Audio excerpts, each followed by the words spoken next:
Welcome to the HighJumpaPod with your host, ep3. This is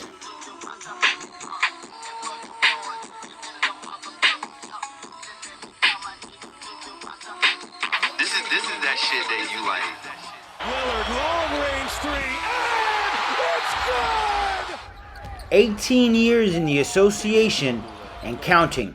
After 11 years with two teams and now bouncing around to his fourth team in 7 years, find out how CP3 ends up with a three-point goal. Do not want to get rid of that moniker. Chris Paul, CP3, or point guard. The man has truly been a legend in the NBA. Since his arrival in the league in 2005, the 6-foot point guard from Wake Forest took the league by storm. After being selected 4th overall by the New Orleans Pelicans in 2005, Chris Paul has been the embodiment of a pass-first point guard. Since 2016, the 38-year-old Chris Paul has been traded 6 times. His longest stint in Phoenix, spending 3 years with the team alongside Devin Booker and coach Monty Williams. Chris Paul averaged over 20 points per game only twice in his career. CP3 having big-time fluctuations in his scoring, where the man went from scoring 16 points per contest to 18 before getting traded to the Clippers. Chris Paul going from 22.8 points per game at his peak in his New Orleans to a staggering 15 points per game before being traded once again from LA to Houston. As the pattern continues, Chris saw an increase in his production after his first season in Houston. The man increased his points per game to 18, but immediately saw a decrease the following season where he went right back to averaging 15 points per game. Before being traded to OKC, where Paul led the team to a great playoff run against his former team, where the team lost in 7 games against the Houston Rockets. Paul averaged 17 points per contest, but also ended the season at his career lows in assists at 6.7 per game. Welcome to episode 3, everybody. A small little delay, getting the episode out this week. We were kind of blindsided by some news as we were literally recording. On our regular time, we got, kind of blindsided by some Damian Lillard news, some more news, and, us being Blazer fans, NBA fans, and, fans of Damian Lillard, this hurts. This is, something that, we kind of prepared for, but... Yeah, we kind of hypothesized that it might happen, that it could happen, and then we've kind of seen it coming ever since the draft. Once the Blazers didn't trade their pick and they decided to go with Scoot, we realized that looked like the Blazers were not trying to help Dame at all. They're like... And once more, I'm your humble host, ep3. My beautiful wife. Sheesh. Yes. As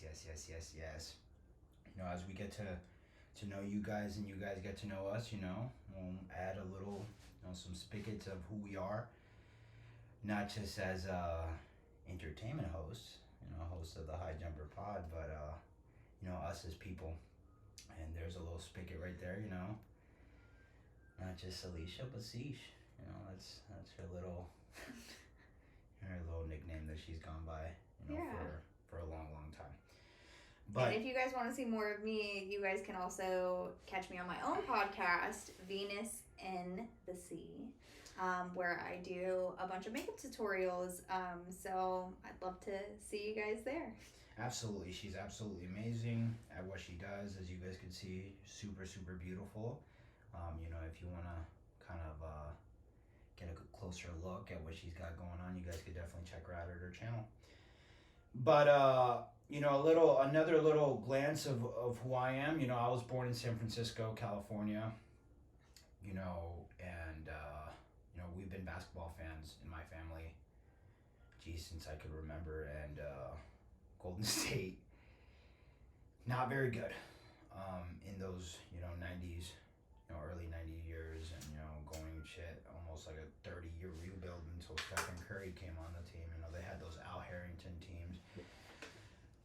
that, made it, with Baron Davis and stuff, that kind of made it far. Tim Hardaway was in that team, was in those Golden State teams as well. But, so we naturally gravitated, being Blazer fans, Terry Porter and Jerome Kirksey and Kevin Duckworth, Clyde the Glide, Clyde the Clyde Drexler, that was like, those teams, those were my pops team. And, naturally gravitating to what the Blazers had going on. And, that's how that became a thing for me. Kid, dude. Been a Blazer fan since I was a kid. And, to me, it was back to those, Portland Trailblazers teams from, Scottie Pippen and, this was in the early 2000s. And then, we had the Jailblazers with Ben Wallace and Zach Randolph, and Damian Stoudemire. Jeez, dude, fuck. That was like a whole thing. And then, we rebuild from that to the Brandon Roy era with LaMarcus Aldridge and Craig Oden. And, like, what have we done? We drafted Greg Oden over Kevin Durant. It's like, at the moment, anybody would have done that. But we're just except for Danny Ainge, apparently. This motherfucker, oh, yeah, of course, if I was, I would have definitely drafted fucking Kevin Durant over, Greg Oden. And then that happened. And then we had the pieces, but we didn't. Because Greg was amazing, but couldn't stay healthy. A Zion Williamson. Like, fuck, dude, the Pelicans were the number 1 seed in the West when he was healthy. When Brandon Ingram was on, when all of them were healthy. That's part of rebuilding to a contender. All the pieces have to be hitting simultaneously at 100%. Right, all at the same time. And if they're not all hitting at the same time, like, then you're open to get beat. You're open to get beat. Shit, dog. You might not have, like, the most height on your team. Because I know for a little while, the Blazers, it was like we had a really short team. Right. And, like, them not having the height kind of, like, For left sure. them lacking on their defensive end. Like, it left them in a position where they could be It left them vulnerable. Yeah, it left them vulnerable. It definitely did. And that's just right back into, the eras of basketball that I'm talking about. And then it's just like, fuck, dude, we fucked over Brandon Roy. We forced him to play in a Suns game where he should not have been playing. Those knee injuries would have, we're talking about cartilage. Like, fuck, dude, knee on knee. Like, cartilage is just not growing back. Like, Derrick Rose type of injury. But he was able to, like, if you really compare the two, like, it's very similar. The Bulls were fucking rushing this man.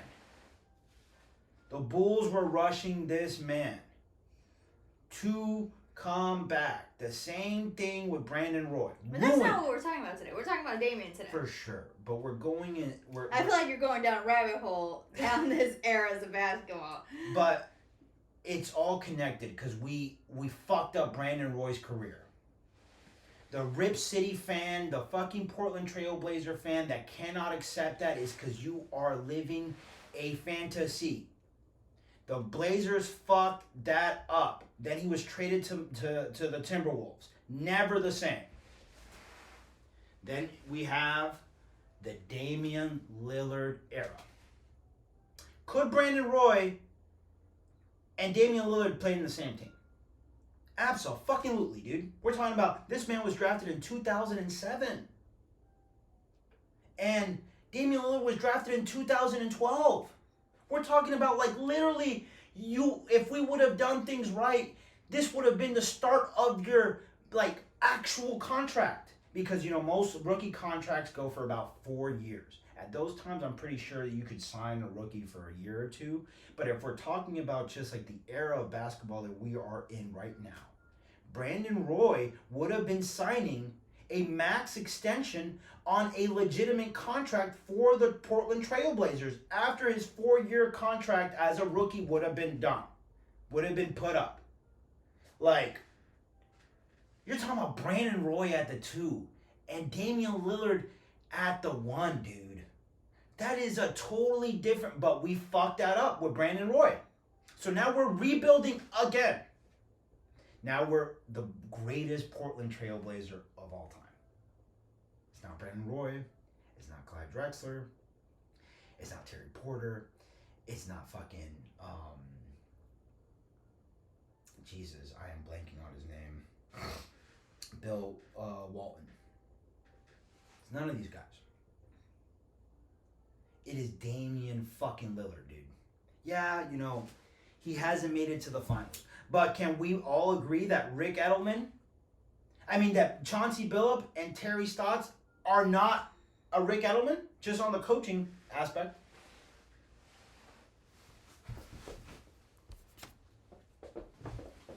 Can we both agree that the GM that was in place that put all those pieces together is not the GM that we have now?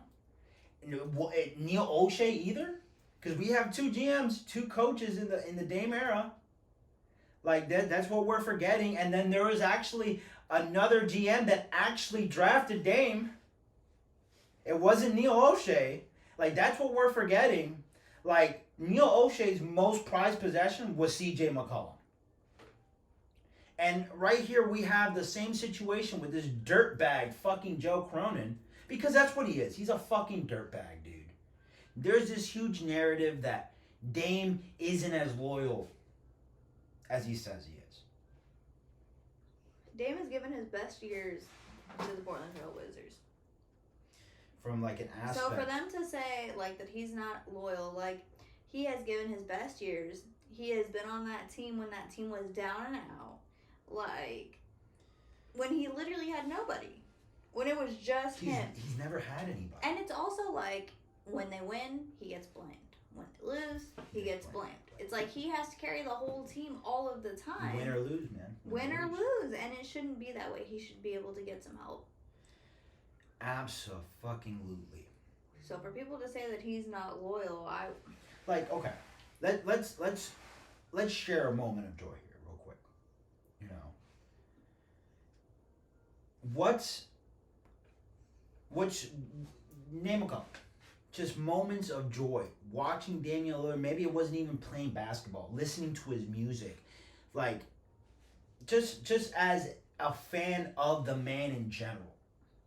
My favorite Damian Lillard memory is whenever we went to go see him in Charlotte, and we missed the whole first quarter. We missed the entire first quarter. And we got there at the beginning of the second quarter. Mm-hmm. And when we had got there, Dame had 0 points on the board. Like Dame had 0 points. Nothing. He had nothing on the board. And by the way, everybody, this is the last time that he played in Charlotte as a Portland Trailblazer. This was like November of 2022. This was very recent. This is a kind of recent, not even a year ago. Yeah, not even a year ago this happened. But whenever we got there, like, he started fucking killing it. He ended up having a really great fucking game. Didn't he, he almost got, a triple-double, No, I don't think he had a triple-double, but he had a double-double, assist, and... A double-double, but it was almost a triple-double. Almost a triple-double, yeah. But it was, it was a phenomenal game, and, it was, I think, the second that we sat down, he scored, 12, back-to-back points. Yeah, it was literally, he was, we got there, and he wasn't even on the court whenever we got there either. He wasn't even playing. And then the first play, they foul him on a three-pointer, and he made it. No, wait, I don't know. He did not make it. That kind of got him going.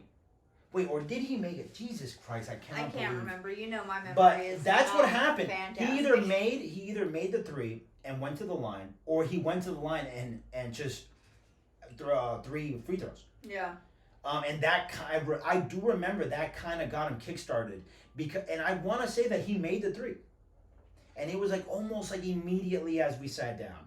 And yeah, it was. Fuck, dude. That's my favorite memory, because it was it felt like he was playing for us. I know he wasn't playing for us, but it felt that way. It almost especially felt like that, really. Us being in Charlotte too, for the first time. Right. In the Hornets arena, there were very few Blazer fans actually there. Very few.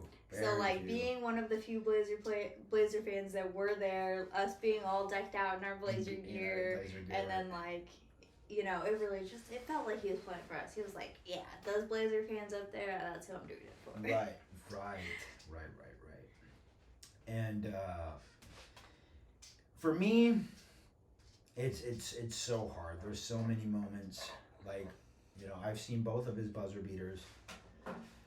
But to me, like, I saw both of his buzzer beaters, like, happen. Not, like, a replay. Like, I saw them actually happen. Like, and we're talking about, like, playoff buzzer beaters. Like, fuck, dude. And both of them sent teams home. Like, that's, like... It wasn't just like, all right, bro, we just won a game. See y'all tomorrow. Like, nah, bro, you out the playoffs, dog. motherfucker. That's right. That's how cold I am, bro. Like, fuck you.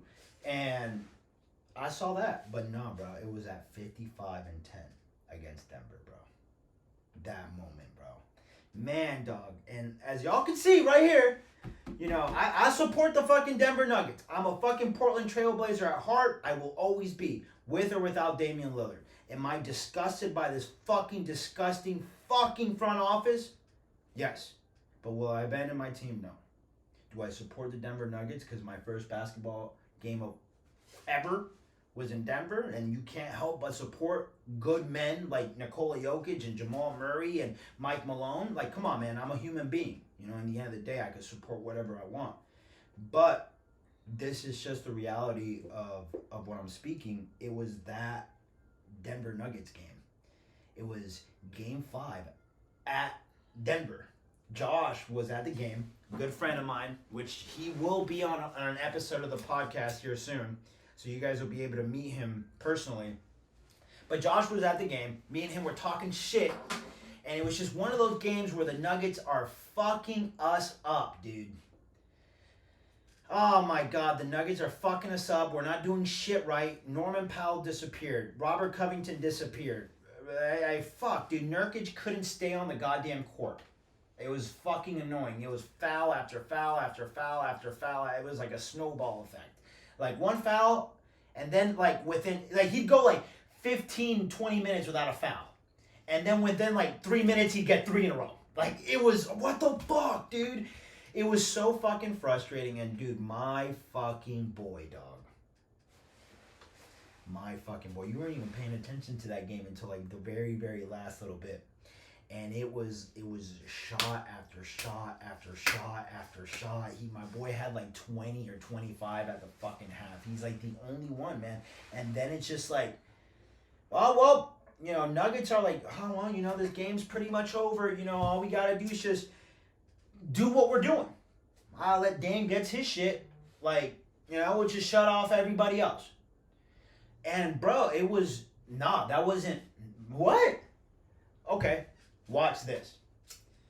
And then it was 3 after 3 after 3 after 3 to the point where you would see the frustration from Austin Rivers and Michael Porter Jr., where they didn't even want to turn around. Yeah. They're guarding and they didn't even want to turn around because it was like, I know that motherfucker's about to make that shit. And it's like, oh, shit, I guarded this fool so good that, like, you know what, bro, there's no way. What? He made... Bro, it was like utter defeat. Like, motherfucker, I don't give a shit what you throw at me. Yeah. I'm gonna splash it on your motherfucking face. Yup, I'm here to fucking do it. I am. And it's like, I love that about Dame because when he gets into like that mindset. And like, oh, you can't stop him. No, you can't stop him. He's unstoppable. And then that's like, as like even casual NBA fans, and this is what I love about our show. Like, you have somebody that's a diehard NBA fan that follows fucking so many teams, so many players, and then you have, you know, my wife, the casual fan, that can give you a different, you know, type of perspective. You know, she doesn't watch all these games and stuff like I do, but she'll be able to tell you like, oh, you know, this is what I've heard, this is what I've seen, like this is how this makes me feel as somebody that isn't as passionate as he is. You know, hey, what a better perspective than that. Now the question is, like, even after those moments, I know you don't really know much about the situation with Joe Cronin, but Joe Cronin has come on tape. And I'm going to expose this man. In the end of this video, I will show you guys the press conference where he said what I am saying right now. Where he essentially just about promised overpay or no overpay, we're going to help Damian Lillard. We're going to give away the pick. We're tanking to help this man out. Right here. To help him out. We're tanking. Purposely. We're making all these fucking obnoxious trades. Now nothing makes sense. Dame requests a trade. We didn't overpay for shit except for fucking Jeremy Grant. What the fuck is up with that? We're going to overpay for Jeremy Grant, but then we can't do shit right to the point where the greatest Portland trailblazer of all time requests a trade because you've been lying to him. Now this man is such a class act. He's not going to come out here and expose Joe Cronin. He's not going to do that. He might only say positive and loving and caring things about the Portland Trailblazers because that'll show you the type of man that he fucking is. But for you casual fucking fans out there that don't know shit about the Portland Trailblazers and just watch my buddy, the letter O, destroy motherfuckers out there on that court. You guys just watch a highlight, catch a podcast, and now you think you know Damian Lillard. But I'll tell you this from a fan of the Portland Trailblazers since I've been a kid and was a Portland Trailblazer fan before he was drafted, when he was drafted, and as he played after being drafted. I've seen over 1,000, 1,500 Portland Trailblazer games with him on that fucking court. Damian Lillard doesn't want to leave Portland. Damian Lillard is being pushed out of Portland. All right, bro? Damian Lillard is as loyal or more loyal than you think he is. The Portland Trailblazers are a fucking front, bro.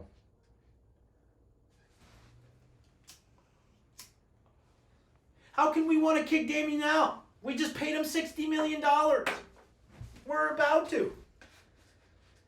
Coincidentally, after you sign him for this ridiculous $120 million 2-year contract, you do all these things that don't make sense. Damn, we want to win.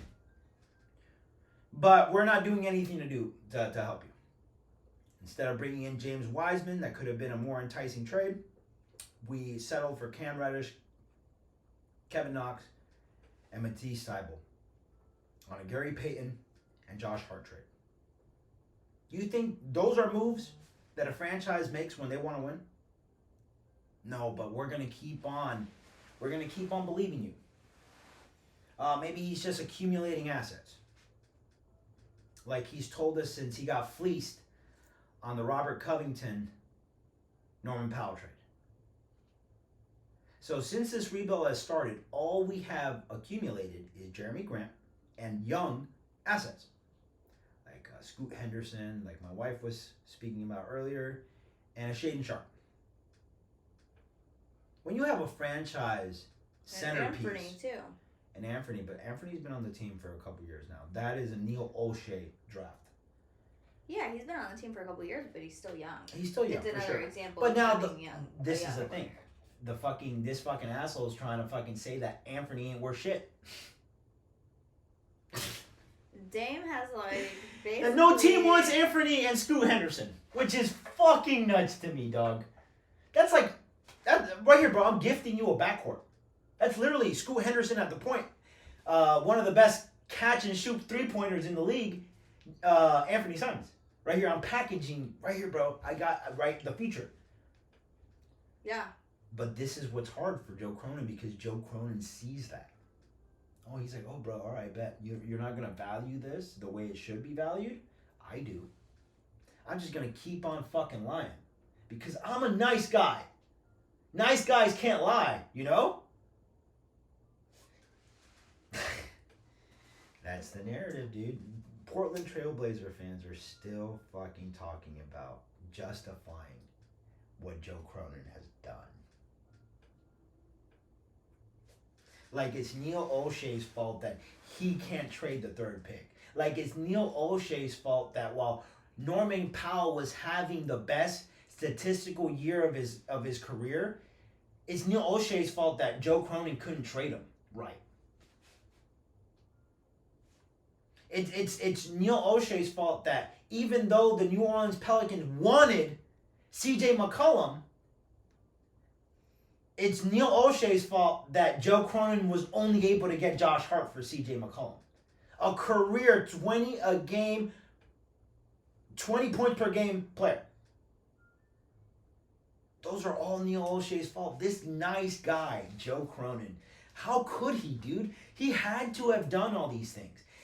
It's like, bro, just the words coming out of my mouth, like it's hurl worthy. Like how you can justify somebody else's mistake so badly that no matter what they do, they don't do anything wrong. Because he's a nice guy, dude. Did you not? He tried his best. Fuck off. Because he doesn't want the Blazers fans to turn on him. Because he knows that that's what Portland is. Portland supports their basketball team. Portland is all about the Blazers. And them being all about the Blazers, like, he needs them in order to keep this organization running. It's a small market team. Sure. And, like... But I don't think the team is, like, at risk to leave Portland. I know there's been rumors. I don't think that it's at risk to leave... I don't think it's at risk to leave Portland right now. Seattle. But that's what I'm saying. That Joe Cronin doesn't want the fans to turn on him. Right. He doesn't want them to stop coming to games. He doesn't want them to stop supporting the Blazers because he's a nice guy. But like, he didn't do this, you know, like, oh, Dame did this on his own. That's the narrative. Exactly, that he's and that's what he yep. wants the Blazers fans to think because he doesn't want to own up to the fact that it was him, and then all of the fans turn on the organization. Instead of one player, which is what this fucking asshole's done already. Because a lot of Portland fans aren't just Portland fans, they are Dame fans. Bro, like, again, another shout out to fucking Blazers Uprise. My bro, Eric Grant, dude, you're the man, dude. Fuck people who want to fucking say otherwise. You are a true fucking Portland Trail Blazers fan. Doug, you are the man. Whoever's watching this channel and is a Portland Trail Blazer fan, please fuck with Blazers Uprise. Eric Brandt and Torrey Jones are the men. They will give you all the insight for the Portland Trail Blazers you could possibly want and need. But shout out to you, Eric. You are the man, dog. And motherfucker, you made me cry. It just registered. And I know a lot more of it's going to register once he actually leaves the team. You know. And it most certainly feels like a motherfucking breakup. Because this is not just a basketball player. This is a good fucking man. A good person. Motherfucking media just wants to toss these fucking players around like they could just... Oh, yeah, man, Dame isn't this, Dame isn't that. Like, bro, this is a human being. Like, in the end of the day, like, put some respect on that motherfucking man's name. Like, for real. And if you're a true Portland Trailblazer fan, you will feel exactly like those boys feel. Dead inside and fucking sad and feel like you just broke up with somebody. Because that's how it should feel. Because Damian Lillard, again, is the greatest Portland Trailblazer of all time. And if we could do that to him, what are we not willing to do? To somebody that doesn't spend 11 years with the franchise. To someone who was loyal to the team. What are we willing to do to them? The fuck, dude? Like, this whole narrative that, like, the NBA should not allow this. The NBA should not allow somebody like Jody Allen to own a fucking team. It's all about money, though.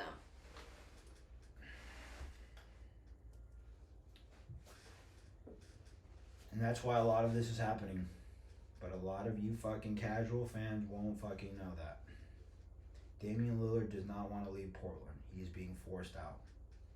He'd rather fucking stay in Portland than play for Miami. He is being forced out. this man Joe Cronin Do you wants think to that be the this hero. is a situation where, He wants to be the hero. you know, kind of like LeBron James. LeBron James left, Right. won some championships, came back, and then won it. He's too old. Dame's too old. Yeah. You don't think? LeBron did that at 28. 30. And Dame's what, 33? 32. He's going to 32. turn 33 this year. Or he might have just turned 32. But he's up there. He's still amazing. He still scored 32 points. And this is like the other thing. God, man, how can we trust this dude, Joe Cronin, to fucking not get fleeced?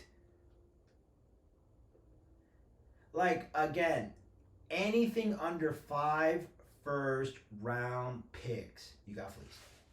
You got fleeced. And you're telling the fucking goddamn NBA, and you're telling the franchise that someone like Donovan Mitchell and Rudy Gobert are better than Damian Lillard. That's what you're doing. When you take less than 5 first-round picks for a Damian Lillard. 3, 4 is too little. Tyler Hero will never be a Damian Lillard. Quit fooling yourself. That is the fact. So, that's like another thing. Can we trust him, baby? Can we trust this motherfucker, Joe Cronin, to actually get a package worth a while for a superstar like Damian Lillard? No. There's not very many teams who like actually have the ability to give even what Dame is worth. We're talking about a Utah. We're talking about an OKC. We're talking about the San Antonio Spurs. Miami can't. Brooklyn can't unless they combine. 3-team trade. So give us Ben Simmons. Fuck, Ben ain't shit. Give us Ben Simmons. He's on an expiring contract. He's got 1 more year left. Cut and waive him. He ain't shit. But with that Ben Simmons trade, where we get Ben, Tyler goes to the Nets, Dame goes to Miami, we'll get 5 first-round picks for that. We will get 5 first rounds for that. But anything else, I mean, shit, dude, Dame doesn't want to go to OKC. How much closer is Oklahoma City with Shea Gilgeous and shit, we don't even know what this guy Shaq Holmgren is. But how much and Josh Giddey, how much closer is that team to win a championship with Dame? They made it. They didn't even make. They made the play-in this year, and they didn't make it out of it. So you're saying that you think that he's most likely to go to Miami? If Joe Cronin continues his pattern, he sent Norman Powell where he wanted. He sent C.J. McCollum where he wanted. Like, he sent Josh Hart where he wanted. Gary Payton where he wanted. If he doesn't send Dame where he wants to go, like, Piece it's honestly of just fucking like shit, a disservice. Dude. Like, oh Dame my has God, done dude. so much for that organization. Like, that's the least you can do. If he wants to go to Miami, then fuck, dude. Let him go to Miami. On the bright side, if he does come to Miami, he's a little bit closer to us. And plus, and we can, like, go to... Kind of. I also saw him No, I go guarantee you the flights are probably a lot cheaper going to Miami versus going to Portland right now. I agree. And not just that, like, I also heard rumors of him going to Philadelphia. I don't know how the fuck that's going to be possible, but, like, I don't know, man. I'm just starting to get, like, the feely-wheelies, bro. That this motherfucker, Joe Cronin, wants to be a hero. He's listening to the part of the fan base. That's the part of the fan base he is leaning on. He doesn't give a shit because in his mind, if I listen to this part of the fan base that is telling me to go cheaper, to rebuild, go with Scoot, then that's a nice core. Scoot, Anthony, and Shaden?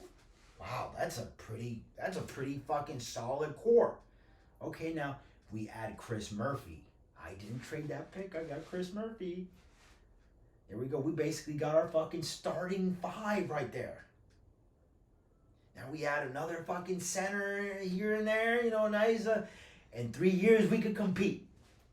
And you never know. I'll be the hero. I mean, look at the team I built. Come on, hey guys, you guys can't be that upset about Damian Lillard anymore. I got this team out of the first round. I don't think that he's going. I don't think it's going to turn out how he's wanting it to turn out. And like this whole time, it's been like, he's been telling us with these moves, like, I'm going to do this, I'm going to do that. But then it's like, hey, look over here, over here. Hey, don't look over there. Just, hey, over here. Yeah, we're going to trade Josh Hart. We're going to trade CJ. We're going to trade all these monkeys. Hey, but look, hey, over here. I want to win. This guy right here, Dame, I want to win with him. Don't pay attention to what I'm doing over here. Hey, over here. And it's that. No, it's like it's that right there. It's almost like he's been planning this since he traded away Norman and CJ. Because, like the Blazers were really starting to get into a groove. No, they weren't. They were fucking falling apart, baby. You're thinking about right as they made the playoffs. But I do agree with you. I think that it was still early enough to where we could have made a push if the right mentality was put in place. But our fan base is split, dog. It's way too fucking split. Like, people don't understand that, like, basketball, like, is a huge mental fucking sport. Yeah, it's very physical. It's very athletic. But, dog, if you have an arena full of fucking people that are, like, surfacely positive about the team, but deep down, they're negative about what's going on with the team and, like, yeah, I really hope that we're going to win, but we're probably going to lose. Like, bro, and you surround 3, 4, 5, 6,000 people that feel that way. Like, dude, what do y'all expect? Like, let's be real and talk about life right now. Like, a lot of these teams that, like, win championships from the summer, all of their fans, yeah, we gonna win this year. Shit, are you kidding me? Look at the pieces we got. Nobody out here fucking, like, a Bucks fan that didn't think the Bucks were gonna win. Bro, come on, dog. We got Blazer fans that want the team to lose, but call themselves Blazer fans. And then we're surprised when, like, we can't close in the last fucking 10 minutes of the game. Well, bro, look how shitty our energy is around the city about our basketball team. Yeah, we fucking support the shit out of our basketball team, but it's not that. It's about our true intentions when we go into that fucking arena, dog. Are we there to just watch a game, or are we there to actually support our team? Because, I mean, dog, like, if we there to just watch the game, then why even go? Just watch it and talk all your negative dog shit, like, watching the TV. But no, dog, like, when we're in the arena, we want to fucking support the team. Actually support the team. Not just, like, I hope we win, but I know we're going to lose. Like, no, dog. Like, fuck, bro. That negative energy is contagious. Like, bro, that's why when teams, like, catch momentum, everybody just hops on board, dog.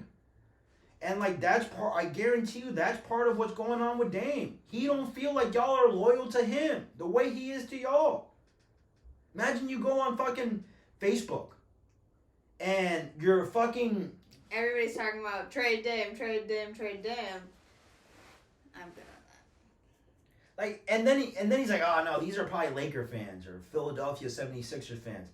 But no, it's you, the Blazer fan, that's telling the greatest Blazer of all time to leave. How is that supposed to make you feel, dude? What the fuck? Imagine if that shit happened to you, bro. You're hanging out with a bunch of friends that you think are your friends. But every time you turn around, they're like, oh my God, dude, I just wish this dude would fucking leave. He's so annoying. How would that make you feel, bro? But then when you come back to the group, they're like, oh man, dude, you're awesome, bro. Like, man, thank you for having us over, dude. Thank you for being here. And they hit you with that shit. But then when you turn around, again, like, fuck, dude, all right, what are we going to do to get this guy out of here? Like, would that make you want to hang out with those friends? Definitely not. But I think that Dame Dame's like not getting the support from the fans, and then he's also not getting support from like The team. the GMs. Like he's not getting support anywhere. So like, why would you want to stay? Like then you look across the river and it's like Miami. It's like, hey, come on, baby. We gonna support you. We gonna be there. We gonna buy mad Damian Lillard jerseys. And baby, you know what? We not just gonna love you and support you because we be loving these undrafted scrubs. You know what I'm saying? Like fucking the Max Struses and the Yurtsevin and the fucking Gabe Vincents of the world and the Duncan Robinsons. I mean, baby, like you so much better than them. Like we ain't even going front. We gonna love you so much. And it's Miami, like. And come it's on. Miami. Like, bro, come on, Wouldn't dudes. you wanna live What in the Miami? fuck are y'all thinking? Like, why wouldn't he want to do that? Besides, and he still doesn't want to leave. Just tells you the type of man he is. I've said it a couple times. He's being pushed out. And when we put all these circumstances that I put together, this picture that I painted for you guys together on how the franchise has done this before and how they're willing to do it again. You just saw it. This has been in the books since Neil Olshey got fired. That's why they didn't hire an actual GM. They hired Joe Cronin. You tell me, dude. What a bigger, wider, broader picture can I paint for you? This has been in the works since Joe Cronin was hired as an interim GM. And no one else was interviewed for the position. Facts. Now, we're gonna see what happens here in the next few weeks. I have a strong feeling that we will not get the worth in a trade. We're not gonna get the worth back for Dame, but we will stay posted. Now, guys, I did want to talk to you guys about a few things, a couple new changes that we're making in the show. We will be starting a Patreon account. So for all of you guys that are supporting the podcast, I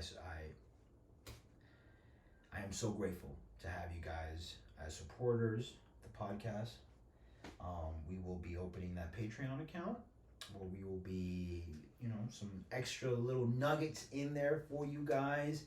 On our Patreon account, we will be doing some, more interactive stuff on our Patreon. We will also be doing our breaking news segments on our Patreon account. We will no longer be doing those on YouTube, as the podcast with the breaking news segment attached to it is more of a show and not so much a podcast. So we're just going to keep it to the in-depth analysis. So far for YouTube and Spotify, we will be on Spotify and Pandora here soon. Once again, this was the HighJumpaPod, guys. I appreciate you guys making it this far. I hope you guys enjoyed this segment. I hope you guys got as high as we did. Any words for you, baby? Nope. Just happy to be talking about Damian Lillard. Always gonna be a Dame fan. I mean, I'm already contemplating if I'm gonna not be a Blazer fan and just be a Dame fan. So. Wow. See, that's a whole new perspective right here, baby. I love you. But we will have another episode coming for you guys this Thursday. So we will spoil you this week. We've got double episodes for you guys. Where we're going to be talking about the Orlando Magic, big switch. Give you guys a quick preview. Shaq, Dwight, the only first round picks, the very first overall pick of the draft by the Orlando Magic was Shaquille O'Neal and Dwight Howard. Shortly after drafting those players, the Orlando Magic saw themselves in the NBA Finals.